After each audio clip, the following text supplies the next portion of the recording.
The Meghan Markle maternity, fact or fiction? Hello and welcome to the channel. If you have watched a few of my videos, you will know that I am into wordplay, including Cockney rhyming and same letter word games. An example is in this video, which I put up above, if you haven't seen it before. If I had my way, the title of this video would be in German. Meghan Markle Maternität, möglich oder Märchen. This allowing for M words throughout the title.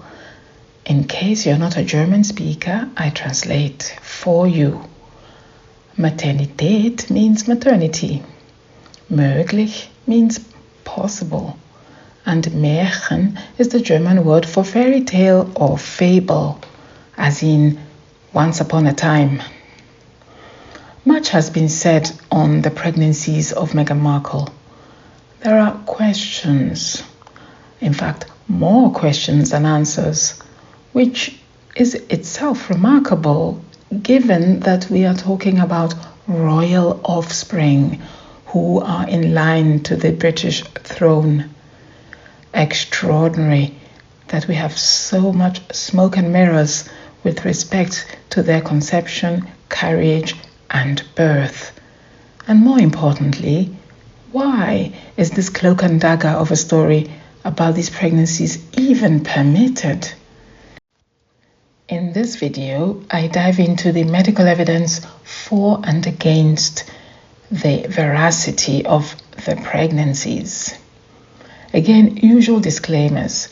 I only refer to data and evidences that are already out there in the media, that I study and come up with my own interpretation of. The goal here is not to be unkind to anyone, least of all Meghan Markle herself. Curiosity about children in line to the British throne, however, by a British citizen is hopefully not a crime in 2024. So let's dive into the evidence.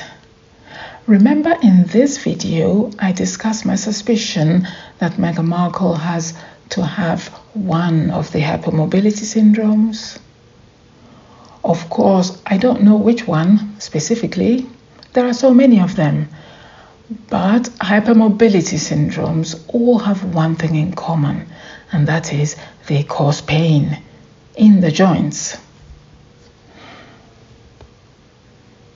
And in pregnant women, that pain is doubled. I was recently reminded of that fact when a hypermobility patient of mine requested physiotherapy to cope with her pelvic girdle pain, because she's now entering into her third trimester and things are getting tricky for her mobility-wise. During the consultation, she demonstrated her problem to me. She found it so painful to stand up again from a squatting position. She was in so much pain. Now, you know what I'm thinking, don't you? Look at this photo, where Meghan Markle is supposedly 8 months pregnant. 8 months! And this one. And this one. Astonishingly, there is no evidence of an involuntary grimace, discomfort, nothing. Quite apart from the fact that in this stage of pregnancy, most women would find it difficult to get into this position anyway, let alone stay in it for any amount of time. Rather surprisingly, there is no concern or even the slightest hint of assistance from Prince Harry. That is remarkable. If this pregnancy is being faked, needless to say, he is definitely in on it. Now, it is well known that Meghan Markle does yoga, as indeed does her mother as well, who is even a yoga instructor, I believe. So, if indeed she was pregnant, this could explain the lower body strength. But it still leaves the question as to how she could keep her legs together in such a position for such a long time. The changing size and shape of the pregnancy bumps has been dissected to the hilt in the media. I shall not go into that, although that is itself plenty evidence that something does not quite add up in these pregnancies. Specifically in the first pregnancy. What interests me more is something else other than the shape and size of the bump. It is what we don't see. Now, every pregnancy is different, of course, even in the same woman. So this next part of my video is to be taken with a pinch of salt.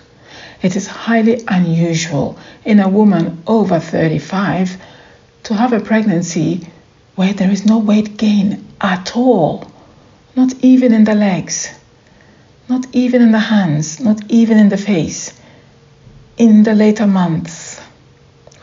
What is odd about Meghan Markle is the weight gain after the delivery of the child, where we see clearly that her face is a bit puffy during the presentation of baby Archie to the world's media. Princess Catherine is of very slim build, but even she displayed a noticeable weight gain in all her pregnancies, even at a younger age in her pregnancies than Meghan Markle.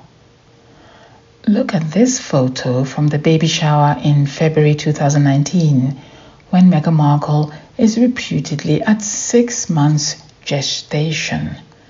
The total absence of leg swelling here is again rather astonishing. In of itself, it probably means nothing, but in the context of all the other evidences, it is quite damning. Now, quite apart from the fact that pregnancy is a private time for a woman, the father of the child, and the rest of the family, there are nonetheless telltale signs that the wider audience, the wider public can see clearly when they are there. In medical parlance, these are termed signs. Signs are what we see as opposed to symptoms, which is what we feel or experience. So to give an example, swollen legs whilst standing for hours on a hot day is the symptom, and pitting edema is what the doctor sees, the sign.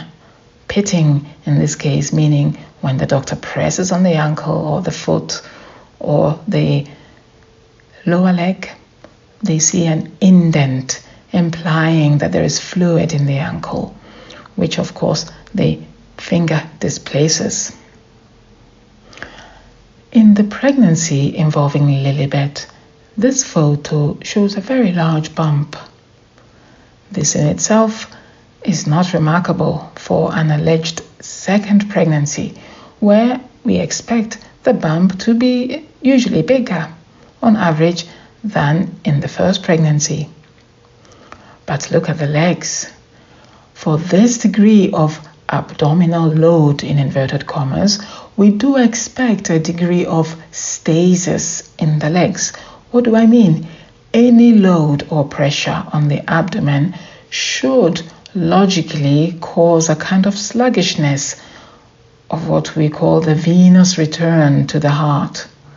The blood flow in the lower part of the body, the legs, is interrupted by whatever is above in the stomach area, in the abdomen, which is compressing the veins up there.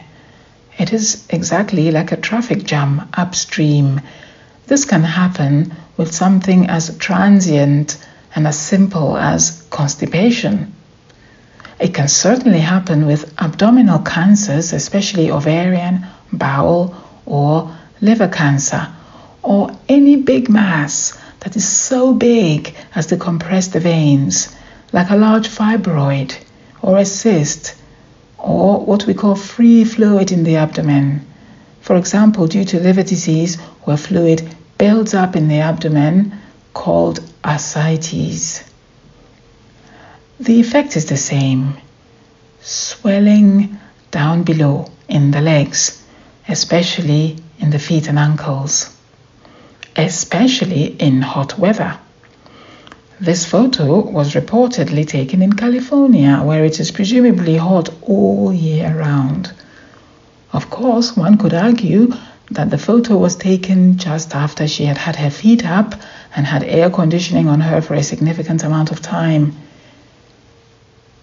That would certainly reduce the swelling, true, but not enough to account for these skinny legs and ankles that we see here, in my opinion. And then there are dermatological or skin signs that we don't see. Again, I reiterate, one doesn't need any of these to diagnose pregnancy. It is simply interesting that we don't see them, conspicuous by their absence, as usual in this case. Chloasma or melasma of pregnancy, aka the mask of pregnancy. It tends to occur in women who are olive or dark-skinned and is a symmetrical darkening or reddening of the face during pregnancy. It can also persist for a while after childbirth. The thing about chloasma is it can be camouflaged with makeup or skin lightening creams, so it's not the best sign to look for. Palmar erythema. Not only can the hands of pregnant women swell up in the later stages, but also the palms can exhibit a reddening or a darkening. There are other causes of palmar erythema which are nothing to do with pregnancy, but when it occurs in pregnancy, it is quite distinctive. Speaking about the hand, swelling in the wrist area often leads to carpal tunnel syndrome in pregnant women, where the median nerve in the hand is compressed on the palmar side, where the carpal tunnel is situated. If you see a pregnant woman wearing a splint or a brace on the wrist, this is why. Someone suffering from this would massage their wrist a lot, sometimes even subconsciously, to soothe the pain. Varicose veins and, in related news, hemorrhoids. Now, I am not suggesting, of course, that we should be able to diagnose hemorrhoids here just from public photos. But I have to say the absence of varicose veins in an older preemie, a first-time pregnant woman, is marvelous. Envy-inducing, in fact. In principle, the same mechanism leading to swollen legs in pregnancy also leads to varicose veins and hemorrhoids. So if one is absent, yes, we expect the other to be absent too. That at least is consistent here. What about mental health? We know from the Oprah interview and also from the books Spare and Finding Freedom that Meghan Markle suffered from what we can describe as a prenatal depression of some kind. Whether it was induced by the reported racism against her or other pressures of royal life, I don't know. But I will say this, prenatal depression is a serious problem and is also a huge risk factor for postnatal depression, where the lives of both mother and child are gravely at risk in its worst form. It is certainly no laughing matter. If Meghan Markle was truly pregnant and suffered this, my sincere compassion and sympathy. If it was a de facto lie because she was never pregnant in the first place, shame on her for mocking women all over the world who do suffer from this serious problem and suffer in silence because they have no platform to even speak of their suffering. Of note is that we hear nothing of postnatal depression from the same sources we hear of the prenatal depression. Even though the potential for postnatal depression is off the chart high with all of the risk factors that she has, being a first-time mother, prenatal depression, some sort of social isolation, or at least perceived social isolation, etc. Like the appearance of weight gain after the birth, postnatal depression in this story is oddly conspicuous in its absence. It is amazing to me, knowing what we do know of people of Meghan Markle's personality type, meaning narcissists, that there was no pregnancy scare or drama at all during the pregnancy.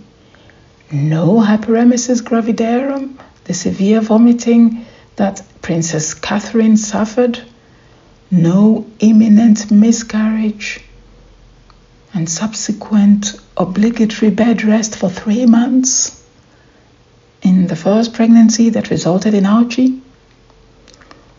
Not even preeclampsia, which would be plausible given that preeclampsia is actually a serious pregnancy complication where the risk is high enough in an older preemie that it would be believable. But such a scare would have intensified scrutiny from the world media into the pregnancy. Perhaps it would be unwise to bait the world press in an already precarious situation such as this. No posing on the steps of the Linda wing of St. Mary's Hospital like mother-in-law Diana? Why not? For a narcissist, this has to be a massive missed opportunity. The serious question I pose myself here is, if the children known as Archie and Lilibet were not physically carried by Meghan Markle, and there are no known adoptions or surrogacy deals, are we sure due process is being followed with respect to these children? Is there some sort of child lending scheme in play here, much akin to wife swapping? Should we be worried about these kids? Now, I'm not specifically a pediatrician, so child safety is not specifically a professional concern that I face every day in my working life.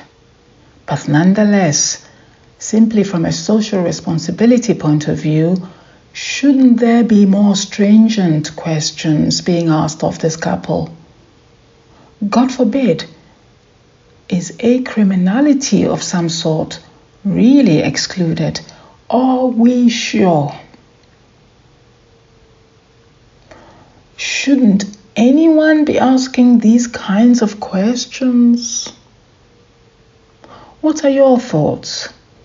Is it enough to feel in our bones that something is going horribly wrong here, but not to ask any questions? Perhaps I ask too many questions. If I only had one question allowed me, it would be this: what on earth is going on here? This is, of course, one question I cannot answer. Anything else on the topic at hand, or any other medical question, feel free to ask a doc.